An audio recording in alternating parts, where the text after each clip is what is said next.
Good afternoon, ladies and gentlemen. Welcome to this event with Lord Owen, David Owen, to discuss the hidden perspective, military conversations, 1906 to 1914. I'm John Kampfner, author of Blair's Wars and a book to be published in October, A 2,000-Year History of the Super-Rich. I think Blair's Wars, well, actually, they're probably a little bit relevant when they come to Tony Blair, but we'll come to that later. But you are here to hear David Owen's perspective on the road to war of the Great War, and they've obviously been here at Hay, elsewhere on the BBC, and far beyond. A huge number of works, books, of TV, films, documentaries, and others about to mark the centenary of the start of the First World War. But this book is particularly valuable in setting out, through original sources, the diplomatic conversations and correspondence involving the British Foreign Office, using original sources and David's analysis drawn from not just being a historian, but obviously from his time as Foreign Secretary in James Callaghan's government. So David, maybe first of all, could you just set out really what you learnt about British diplomacy in this period, in its broadest sense, a sense of competence, motivation? Just paint us a picture, if you would. Well, I think the main lesson is that democracy matters, and particularly cabinet discussion on going to war is the essential element of democracy. This all started literally the day I was appointed Foreign Secretary. It was a very brilliant, the most brilliant Labour MP of my generation, 1966 entry, John Mackintosh, Professor of Politics. He wrote and congratulated me on an appointment. He really ought to have been in my position. And he said words to the effect, I couldn't quite read it, but I later discovered it was, "Beware of Edward Grey." And I did know who Edward Grey was, but not much more. And I then bumped into him, and he said, read chapter 11. I shouldn't say this to you, you've got so much to read, but it's important, of his classic book on the cabinet. And in that, he drew to my attention for the first time the fact that we had entered into military conversations between the chiefs of staff of the French and the British in 1906 without the cabinet ever having been told, and the only people who knew at that time was Edward Grey, the Foreign Secretary, Haldane, the Secretary of State for Defense, and Campbell-Bannerman, the Prime Minister. And the cabinet was not fully informed until November 1911. And Asquith himself was not told for 3 years as Prime Minister. He was not told until Grey wrote to him, and they were great friends, a sort of casual letter indicating that he perhaps ought to know that these conversations had started in 1906, and that was in April 1911.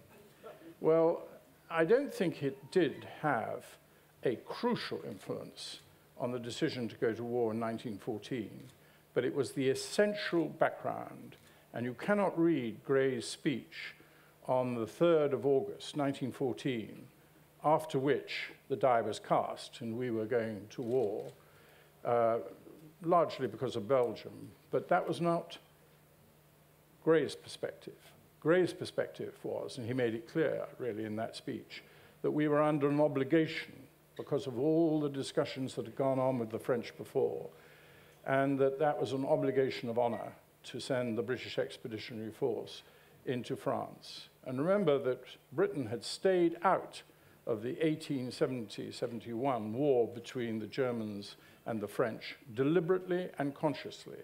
And this was the first time we were putting troops on the ground in Europe since the Crimea. And there are some very, very big issues about whether or not we should have concentrated solely on the naval element in the 1914-18 war in the initial stages and not put a British Expeditionary Force. Tell us a little bit more about Grey. If my reading is, he was Foreign Secretary for 11 years, which is the longest holder of the office. Yet before he became Foreign Secretary, correct me if I'm wrong, he had never gone to Europe. He not only had not gone to Europe, he didn't go to Europe until May of 1914. Right. And then he accompanied the king to Paris. It is an unbelievable belief that you could have conducted foreign policy on the basis that everybody should come to you rather than you should go to them. But he was a very interesting and complex person, and to understand his psychology is quite important. I mean, he was, Dennis Healy talked about politicians need a hinterland. Well, he had a huge hinterland. He wrote one of the best books on fly fishing. He was an accomplished ornithologist. Qualified for the job. Yes, well, sometimes some people have it poetry, some people have it in other things. But he was also a real tennis champion.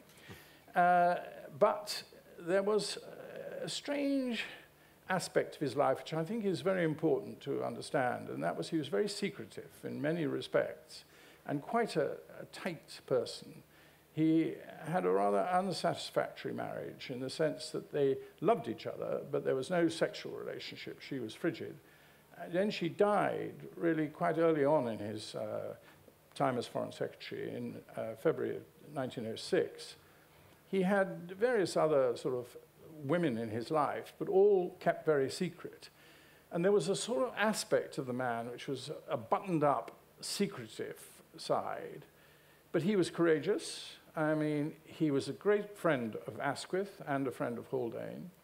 If you wonder why Asquith stuck with him through thick and thin, remember in July of 1911, Asquith stood at the dispatch box for 30 minutes and was being howled down by the opposition. Margot Asquith, his wife, was up in the gallery, sent a note down to Grey, stand up against these cads, and Grey stood up, and a hush came over the whole House of Commons. And he said, if you think that you're going to replace this man, there's not one of us that will take his place. And that requires a hell of a lot of guts. That intervention could have been disastrous. And the fact he did it meant that the relationship between Asquith and Grey was a very solid one. It had existed all through their support for the Boer War. They were that section of the Liberal Party that supported the Boer War. It stood all through their period, and in particular, in 1911, when the cabinet voted 15-5 against Grey for not having divulged the military conversations, and when over 2 cabinet meetings there was a very serious split, and it required all of Asquith's skills to sum up at the end in a way that both made it possible for Grey to continue as Foreign Secretary, but also to keep the cabinet, which were in a very restless and angry mood, together. But how did, given that he was as loyal as you set out, he was to Asquith, how can you answer the question why he didn't tell him about the secret conversations for so long, just psychologically? Well, just a bit of history, because it is pretty important to get this understanding. We'd had the Entente Cordiale. Entente in those days meant something less than a military alliance. And then the French created a military alliance with Russia. And then we were dragged in, after the military conversations, into the triple entente of Russia, France, and Britain. Now, Henry Kissinger believes, and I think he is right, that this was one of the most fateful decisions in terms of the 1914 war. And remember, it took place in 1907. And there were objective reasons why Britain wanted to improve relations with Russia. Afghanistan was a hugely important country for us because of India. The empire was India in all its senses, and there was some rational case for it. But what we did, and it's got very great deal of relevance to today's history, is that the Triple Entente, Russia, France, and Britain, was seen by the Triple Alliance, which was Germany, Austria, Habsburg Empire, and Italy as an encircling movement. And from that moment on, Germany saw Britain as part of the threat from France. And it was taken on the fly, almost casually. Now, the other thing to understand about Grey is when this was first proposed to him by the French ambassador, he was first warned in December, but was actually formally asked to allow these military conversations to take place in January. He was very afraid of it. He knew that this was something that they had to be very careful in terms of Parliament. And we actually know what he thought at the time. And this is, I think, if there's a smoking gun to the whole of this, this one is it. Now, there exists in the Foreign Office a sort of strange convention. All telegrams that go out from the Foreign Office are signed by the Foreign Secretary. He hasn't seen them and he hasn't read a lot of them. And it's gone on to this, still going on to this day. The power base of the Foreign Secretary is the private office. That's where really a Foreign Secretary that wants to control the Foreign Office, sadly all too few ever have, but that's how they do it. And their private secretary is the crucial hinge between the department and the Foreign Secretary. Now, at that time, Grey's private secretary had been Mallet, and he must have chosen him. And on January the 11th, Mallet wrote a private letter on a, it's hard to believe you can have a sort of private network, but that's what they had and still had when I was Foreign Secretary in 1977. I'm glad to say I stopped it. But this was a letter to the French, to our ambassador in Paris, telling him about these conversations. And here he describes, this is the man who's meant to be his most loyal diplomat serving the Foreign Secretary. In speaking to me, this is Mallet to Bertie in France, in speaking to me, this is the Foreign Secretary, he seemed very nervous and said it was a great step to take without Parliament about a secret engagement, that if Parliament refused supplies, the government would resign and be returned. He said that if Parliament was sitting, you could find out opinion by consulting MPs in the lobbies. I was secretly horrified at such a proposal. And again, I said, I thought that HMG should certainly answer in the affirmative and be prepared to resign if necessary. And he therefore set up the British ambassador in France to write in a letter to Grey that rejecting the French suggestion for the military conversations would be the most serious and most... This conduct goes on to this day.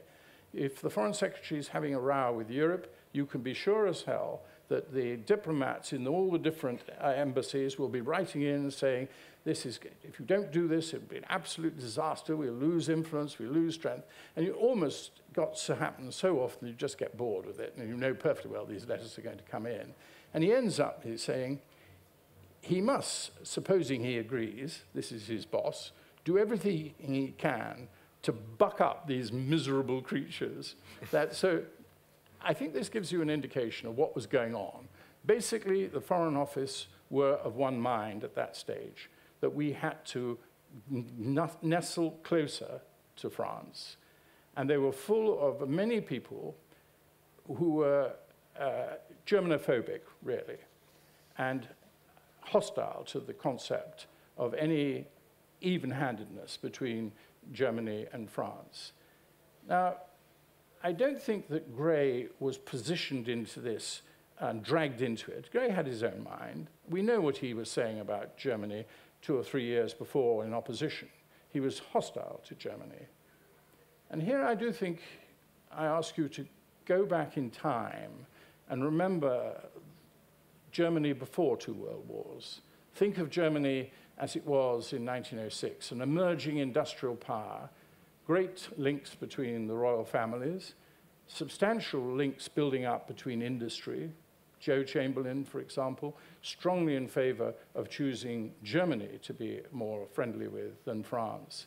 Rosebery, a great authority on France, author of a book on Napoleon. I mean, no Francophobe him, but he, unlike Grey, took the view that Germany was the most important relationship to establish. So think away from Hitler, think away from Nazi Germany, think away from all the tragedies and the trenches warfare of the First World War. Remember, at this stage, it was perfectly possible to have an even-handed foreign relations with France and with Germany. And we chose, clandestinely, to move and tilt the balance very definitely towards France and against Germany. So the reason he didn't tell his prime minister and his prime ministers about the secret deal was purely Foreign Office power, a Foreign Office sort of power over him, a sense of wanting to conform with the conventional wisdom of the building? I think one of the reasons that he knew this was very sensitive in Parliament was his permanent secretary, a person called Lord Sanderson, had already written to him and had explained what he had said to the French ambassador. And I think this is very important to read this to you. If the cabinet were to give a pledge which would morally bind the country to go to war in certain circumstances, and were not to mention this pledge to Parliament, and if at the expiration of some months the country suddenly found itself pledged to war in consequence of this assurance, the case would be one which would justify impeachment. Impeachment. And this is of considerable relevance to what we're going to be discussing post-Chilcot in this country. He knew he was on a knife edge, so he did tell Campbell-Bannerman. Campbell-Bannerman was all set to go to Cabinet, and so was Grey. Grey wanted to go to Cabinet. It was Campbell-Bannerman who stopped it, because Campbell-Bannerman suddenly realized that there would be a hell of a revolt in the Cabinet, the majority of which were anti-Boer War radicals, and he might well lose, within a month of taking office, both his Secretary for Foreign Affairs and his Secretary for War. And it was Campbell-Bannerman who stopped it, not, funnily enough, Grey. The other fascinating thing is, a year later, in 1907, Campbell-Bannerman gets on the boat to France and goes to see Clemenceau, who's the French Prime Minister. And he's obviously troubled him that he's made this commitment with absolutely no intention of carrying it out. And there's a great story, really, in which he goes to Clemenceau and a private meeting without the ambassador. That always means that the Prime Minister wants to say something pretty personal to a fellow Prime Minister without the Foreign Office diplomats being there and circulating it around.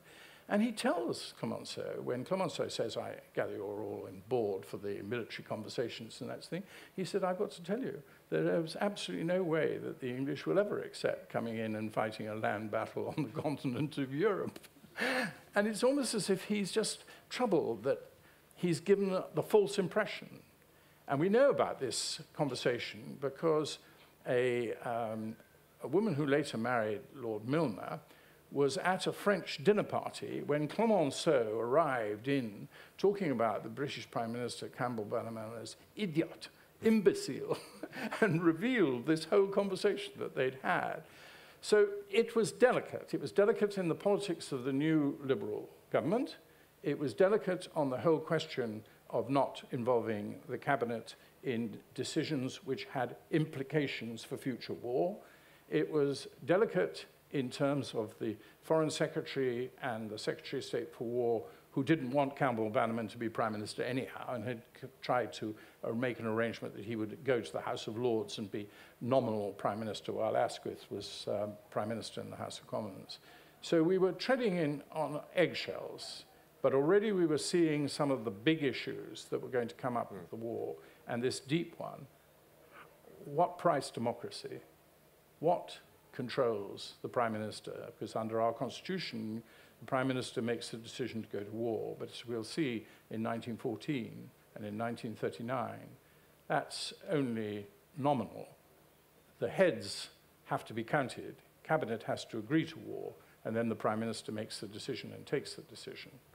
And I think these are some deep questions which we'll no doubt probe. And we will, as you say, talk at some length about modern-day parallels, Iraq and all that. But before we do that, just one non-parallel is surely the power of the Foreign Office vis-à-vis Downing Street. The Foreign Office is writ was extremely large on these issues, and Downing Street went along with it, right? Well, Foreign Office was quite small. I mean, 200 people at most. It was mainly stocked with old Etonians. You have to realize that most messages like the were present government. handwritten.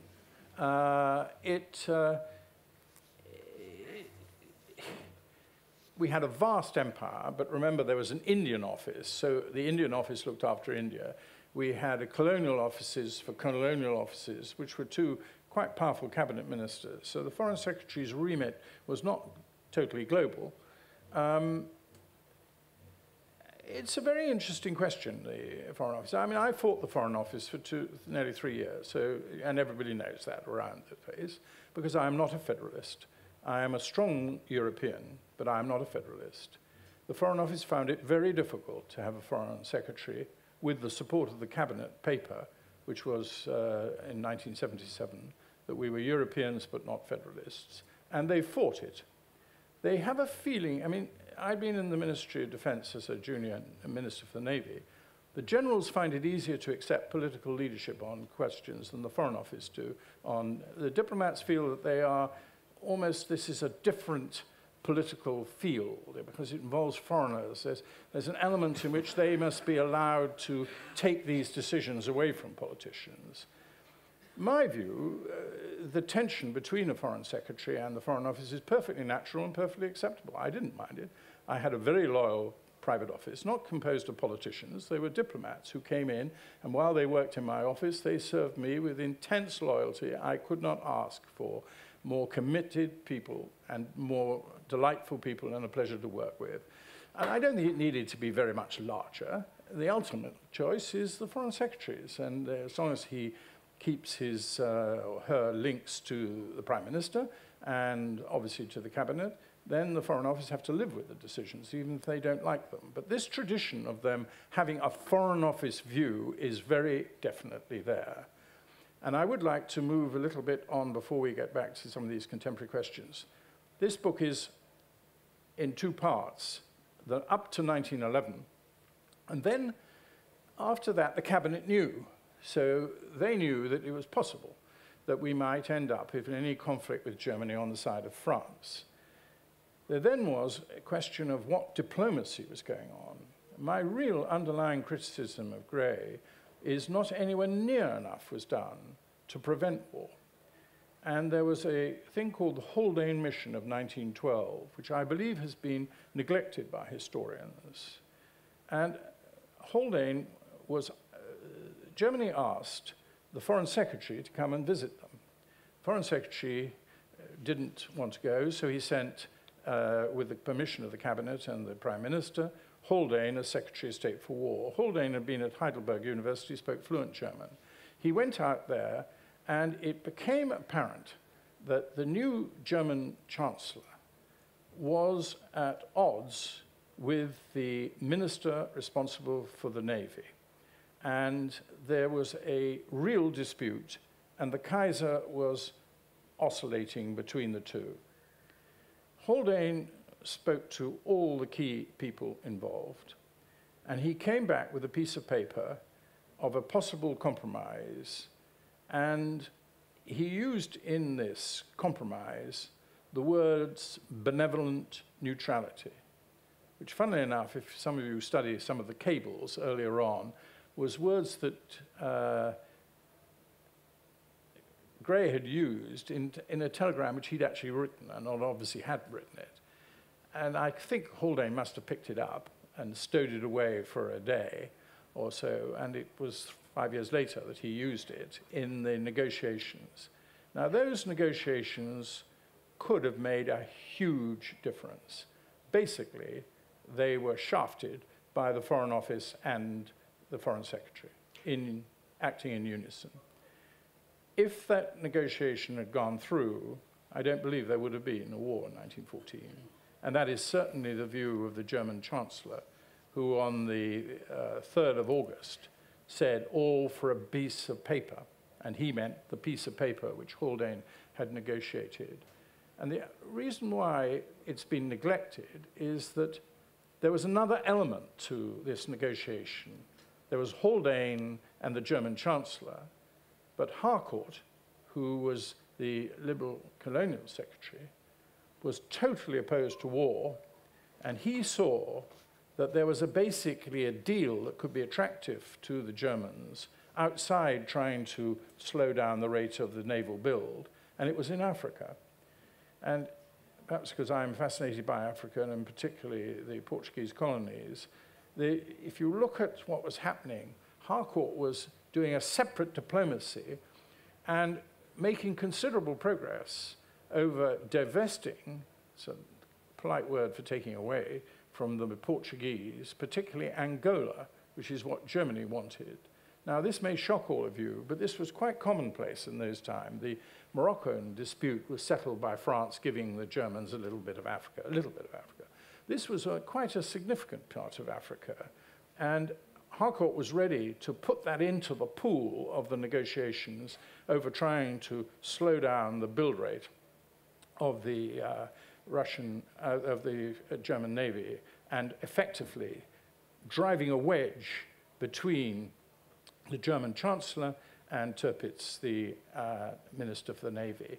And at one stage, the Chancellor was being disowned by the Kaiser. He stood up to the Kaiser, and the Kaiser found in favor of the Chancellor. And for the British not to have seen that as a division to go whoosh right the way through and settle with the Chancellor with the Kaiser's approval and effectively force Tirpitz's resignation would have made a huge difference. And the fact that that was systematically blocked, and it's covered in some detail in one chapter in the book. But at the risk of going too far down the route of counterfactual, what might in practical terms in the European theatre in the Balkans have happened had the Harcourt-Haldane negotiations been allowed to develop? Well, the novelle, which this sort of naval statement, would have been greatly reduced in its hostility to the UK. The number of ships that they would have built would have been spun out over a period of time. The recruitment would have been slightly eased. I don't think that would... Churchill, who was coming up to being the Secretary of State for the Navy, First Lord of the Admiralty, was not averse to these negotiations, and he'd in fact wanted to go himself. In fact, it would have been probably better to have put him there in a negotiating position. I mean, Churchill, you've got to be careful about saying a sort of great military figure. When he was president of the Board of Trade, he had connived with Lloyd George as Chancellor to reduce the spend on the dreadnoughts, for example. So he was not only, he became later more militaristic, but when given an economic department, was prepared to take economic decisions that made sense for the country. I think that this isn't really a what-if of history. We know the documents. We can see the documents. We know what was needed. And if you put them together, it's absolutely extraordinary the way it was undermined.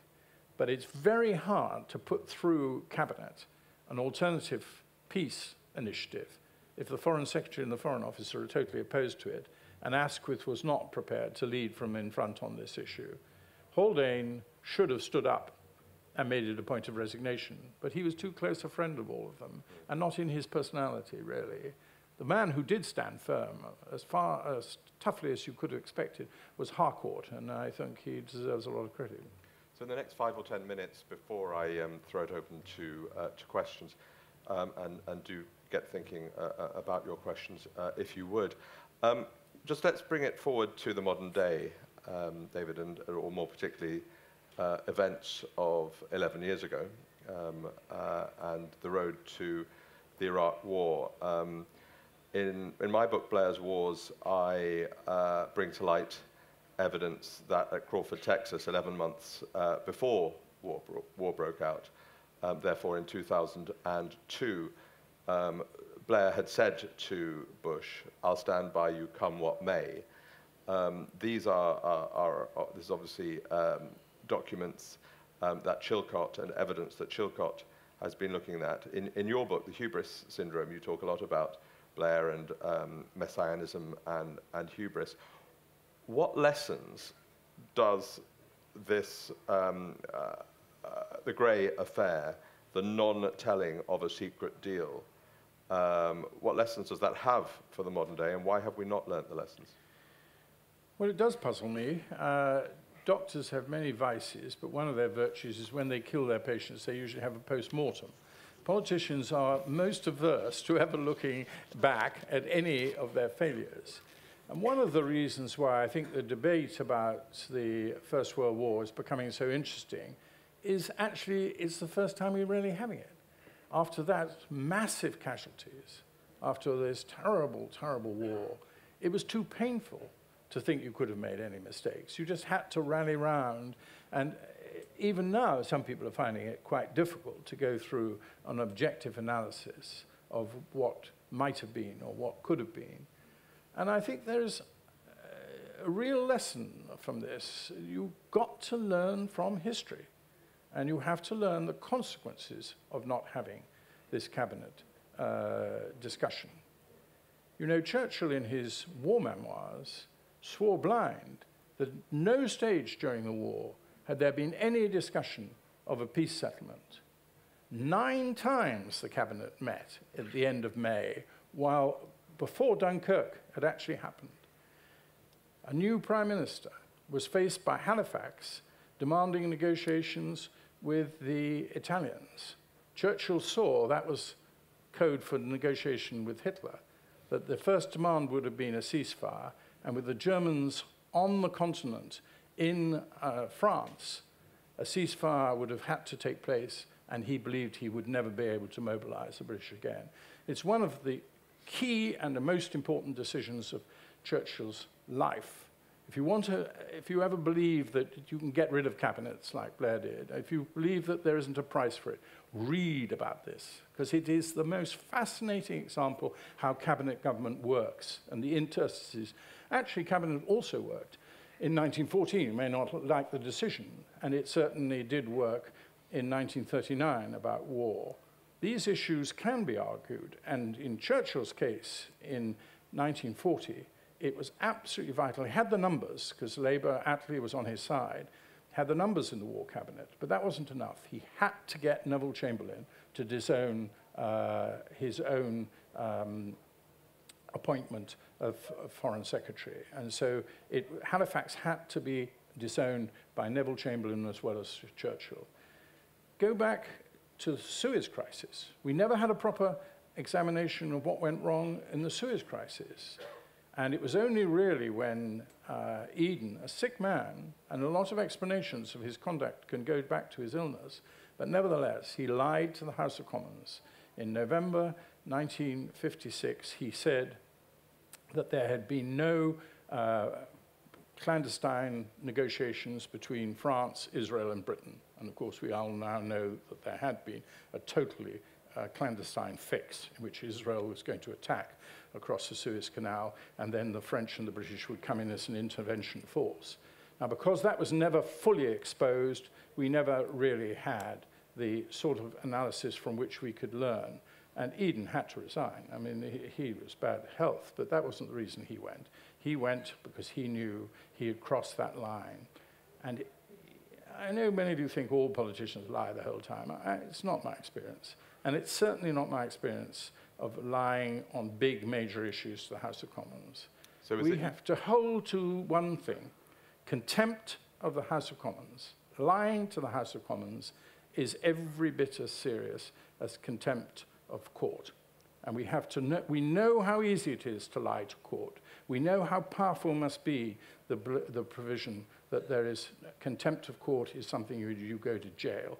And we need to know that politicians cannot lie to the House of Commons and continue as read and just carry on as if nothing has happened. So given that and given history, 2 straightforward questions requiring straightforward answers. Question number 1, in your view, did Blair lie to the House of Commons? Yes, he lied to me personally, and he lied to the House of Commons, which is much more important than lying to me personally in a private conversation. Yes, I have no doubt whatever. And do you believe that Chilcot will bring any substantive evidence to bear, particularly given the 11 years since the war and the 4-year delay of publication that will corroborate that? Well, they've got very close to already saying in the inquiry that the foreword that Blair wrote before they went to Parliament and debated in Parliament, and remember, Parliament voted for that war, and I was in favour of the war at that time. I think it's true to say from their questions that they believe that Parliament was misled. Now, this is a problem of wording. Lie is a tough word, and as you know, Parliament has a rather ridiculous, but in a way perhaps necessary, rule that you can't use the word lie. So Churchill called it a terminological inexactitude. And, who said it was economical with the verite? Economical with the truth, that was Alan Clark. Yeah. Perhaps more important, Lord Butler, who was a cabinet secretary, was appointed by Blair to do an inquiry into the intelligence, got up in the House of Lords and accused Blair of being disingenuous and quoted intelligence. And I was there, and he was reading the words. But that's the problem. I don't personally see much difference between disingenuous, mislead, and lying. But I know the effect of word lie is much tougher and ought to be used. But apologies for sounding, and I then want to throw it open to questions, apologies for sounding sceptical, no matter what Robin Butler said, no matter what Chilcot may or may not say. Is it not just a generally accepted assumption that nobody will be able to land a finger on Blair for Iraq? Well, take aside Blair or laying a finger or anything like that, there is a question. Is the truth going to be told about this war because it might prevent another war?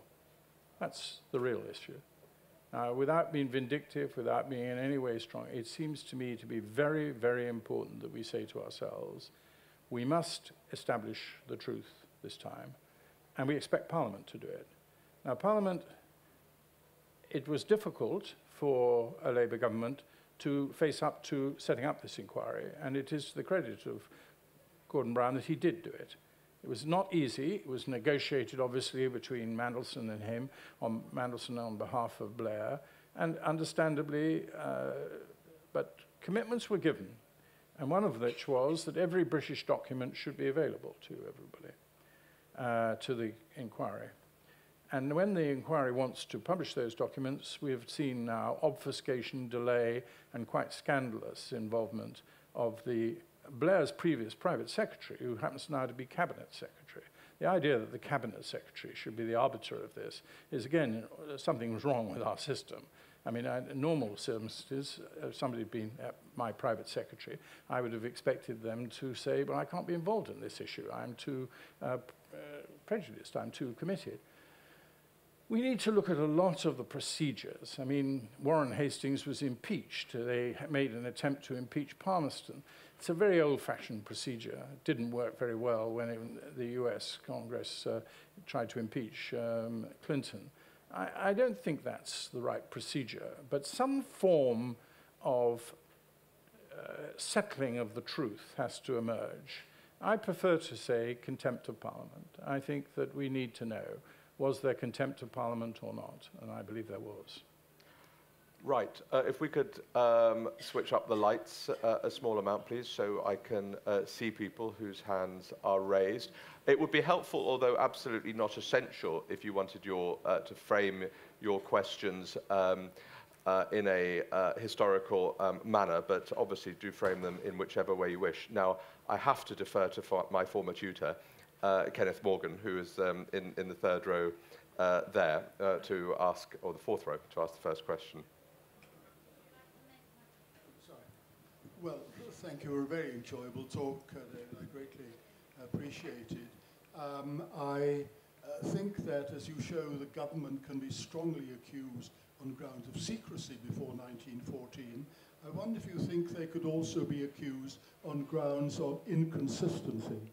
You have Lloyd George in 1911 talking about Germany as the great threat. July the 17th, 1914, 2.5 weeks before war breaks out, he is saying the complete opposite, that the sky is relatively blue. Do you think that's a fair criticism? It is extraordinary that when the ultimatum from Austria to Serbia was received by Cabinet, that night Asquith wrote that this was something in which we didn't have to be involved in, we could be spectators of. And the rapidity with which events moved. Lloyd George was of the significant figures in the Cabinet at that stage, not contemplating war, and you watch his evolution, if you like, during this Cabinet discussions. I found them actually pretty moving. I think that here was a man who was against the Boer War, but he had a more nuanced position even over the Boer War than many people have given him credit for. He was always a patriot, and he didn't like a lot of what was being done in the Boer War, and nor did many people. You know, concentration camps first occurred in the Boer War. But I think that Lloyd George, of course, was ambitious, but there's nothing wrong with that. And his ambition was conflicting, if you like, with how he could see this. But in this book, I quote some of the documents, the handwritten notes that were flashed around in the Cabinet. And I personally find them almost the most convincing of all the ones. And on the 3rd of August, there's an extraordinary exchange between Churchill and Lloyd George. And these are literally handwritten notes. And Lloyd George is asking him, you know, would you now, this is on the 3rd of August, declare that if Germany invades Belgium, then we will go to war? And Churchill says, no, we should wait. And we don't know what's going to happen in Belgium, and maybe there'll be a change in the position of Belgium, which the public will want to support, and we need to be able to adjust. And at one stage also, Churchill reminds Lloyd George of a speech he made in the Mansion House speech in 1911 over Morocco, which was the first sign of Churchill shedding, of Lloyd George shedding his reputation, if you like, with the Conservatives of being almost a pacifist, which was never his position. So I'm Welsh, I have no English blood in me, and Lloyd George is, I was brought up to believe he was a great man, and I still to this day believe so. I have written tough things about his intoxication with power and his hubris after 1911 and after 1919. But I have no doubt whatever that his decision in 1914 was made on the balance of what was right for Britain and where you are.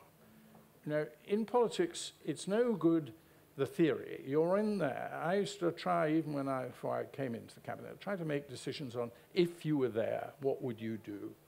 And I think by then, once Belgium had been invaded, we had treaty obligations to go to Belgium's defense.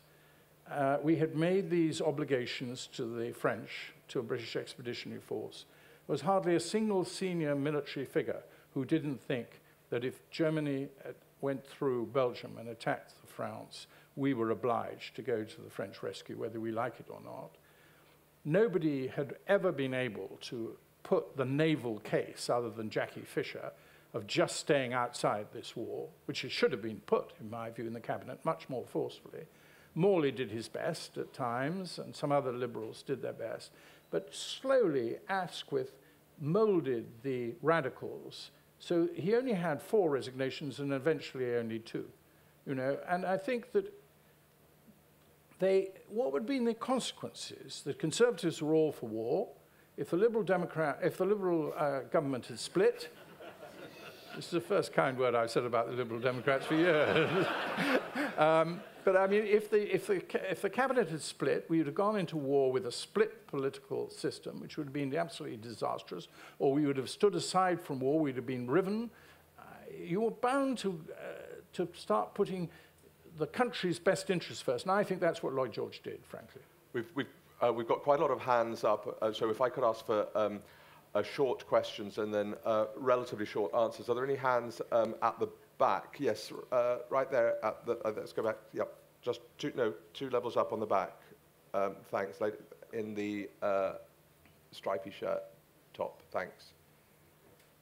And then can we have, yeah, just, if you've got, hello, other microphone, we've got another microphone just here, fourth row. Thank you.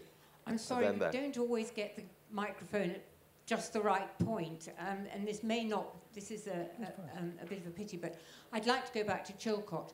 What is the position with regard to the papers over which Jeremy Hayward is being so secretive? I did understand at one point that they were to be released, and I subsequently think I've understood that that is not the case. We don't really know. I mean, it's obfuscated. I mean, obviously there is legal letters are flowing to and fro. But the issue is a fairly simple one, actually, and I don't understand the complexity of it. You cannot publish the views of the President of the United States. That is in confidence, and we don't break those confidences.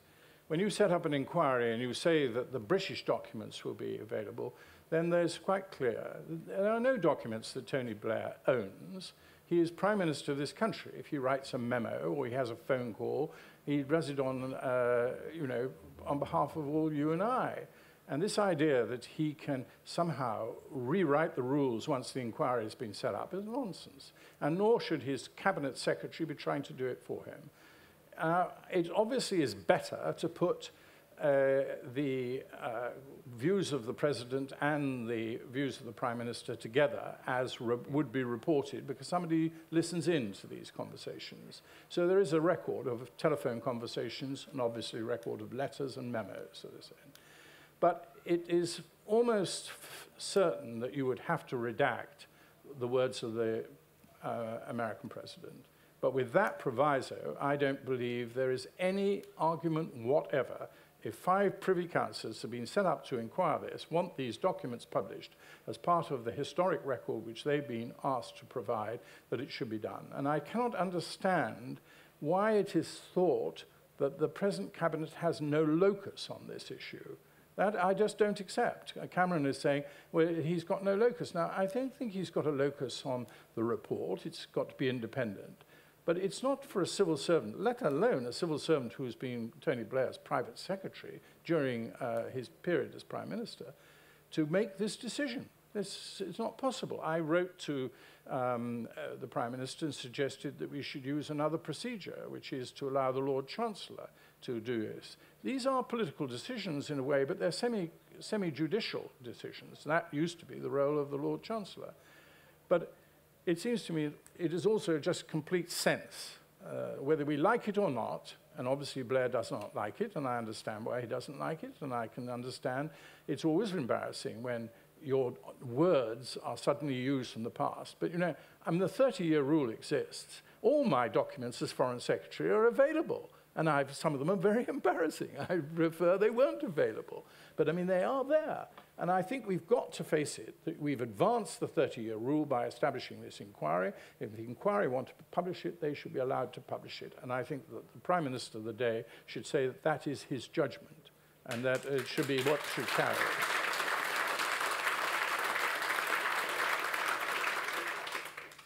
Yes, hello.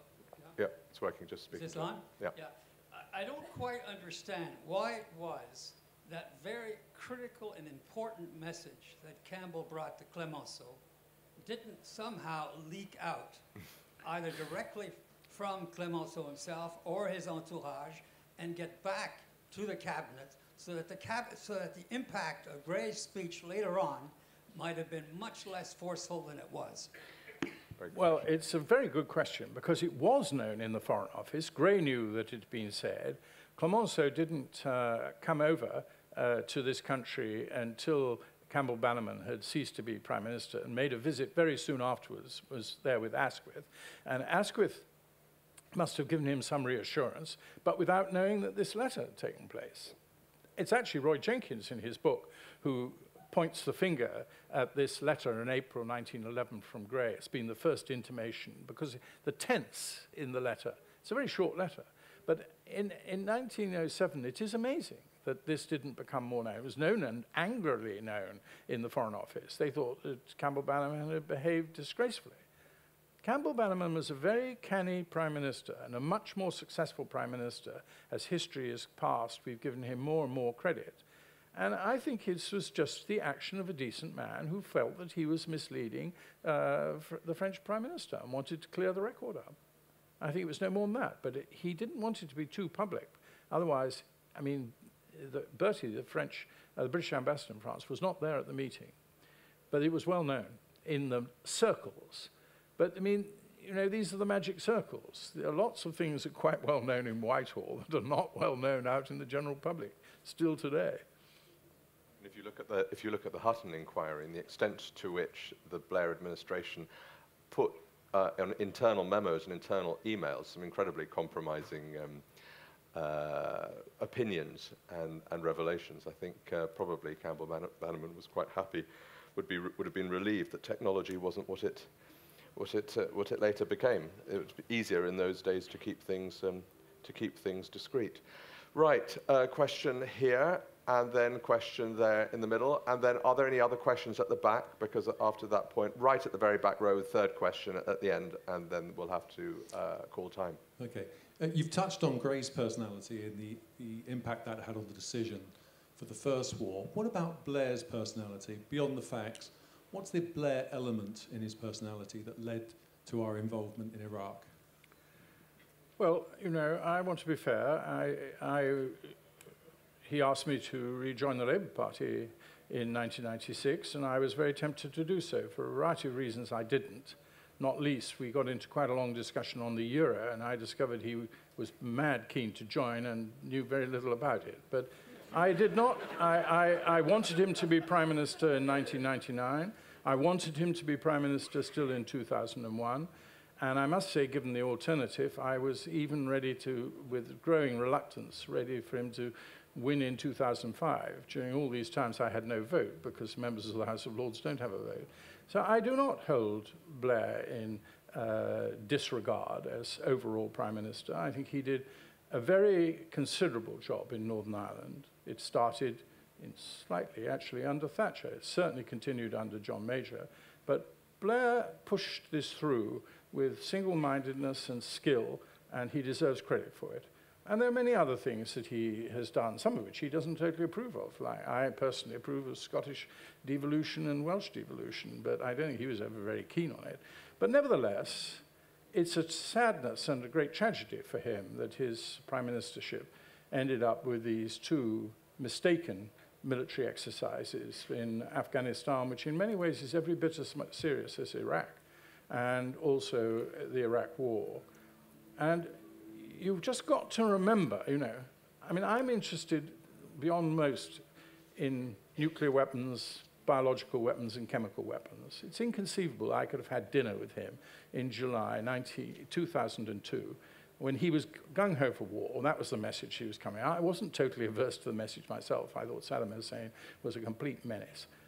But I'm bound to put this issue to him, and he told me absolutely straight that he was on a nuclear weapons program, that there was evidence of biological weapons and chemical weapons. Now, these are the issues, I'm afraid, in which prime ministers stand or fall. You cannot finesse this issue. And now we know what was said by the various intelligence people. We know it's not enough just to say he was so intoxicated with power, which I believe he was, which is really what hubris is about, that is a justification, that he really believed it. He convinced himself. He'd done all these different things. He went to the House of Commons and said he interpreted the intelligence. He told you what MI6 was telling him, and they weren't telling him that. It's as simple as that. That's what's the problem. If he followed precedents, you never tell what MI6 have ever told you, this issue would probably not have arisen. It was invoking MI6, taking the Secret Service, telling the Secret Service had told him this, when you can go back and show that they were telling him this was not anywhere near a definite issue, that the evidence was patchy, that it was all qualified in this thing, and yet he told Parliament with a certainty. And that is what Chilcot has picked up in the inquiry, and is bound to reflect. But normally these sort of reports are anodyne and boring and long and qualified and everything else.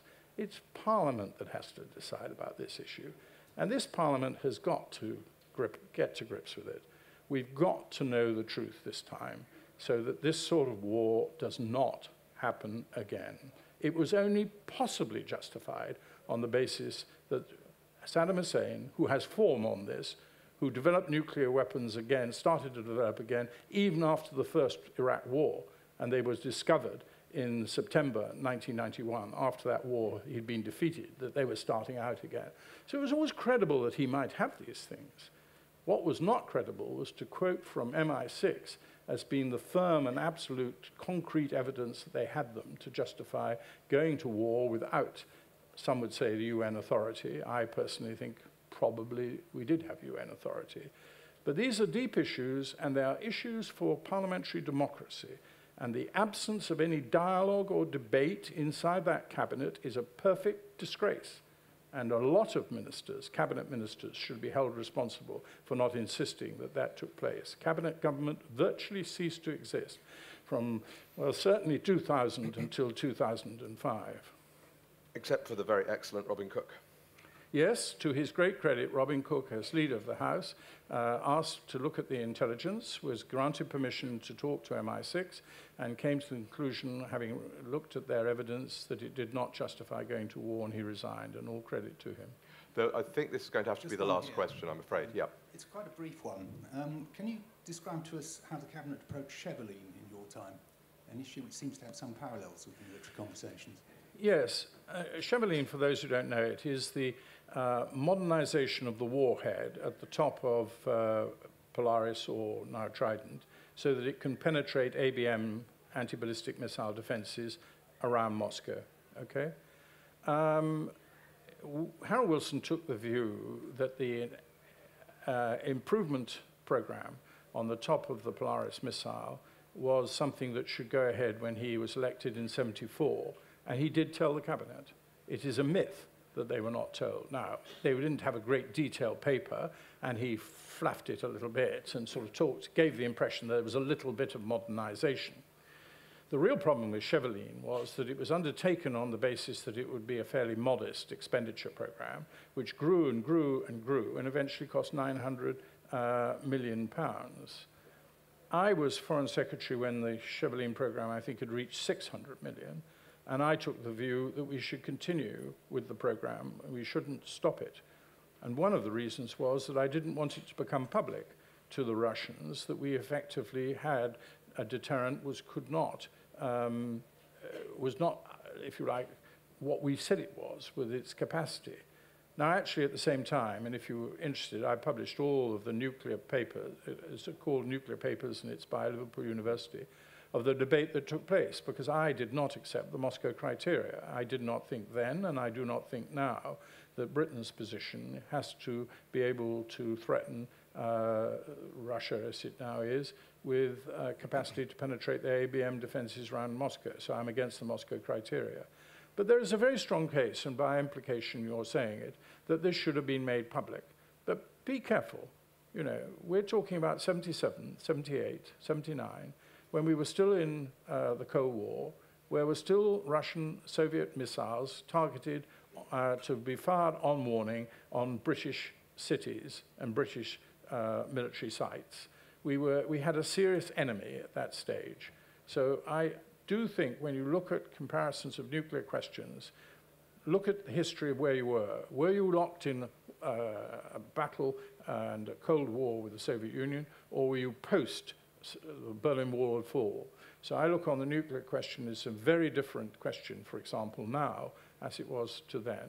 But you could argue you should have made it public. But if you had made it public, it would have been impossible to have done it without the Russians knowing that you were dropping capacity to be able to penetrate ABM defenses. And arguably, they would have then ruled the deterrent out as being ineffective, worthless, and not a factor in nuclear deterrent strategy.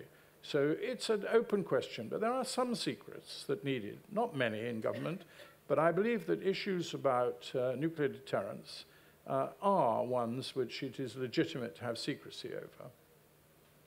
On that note...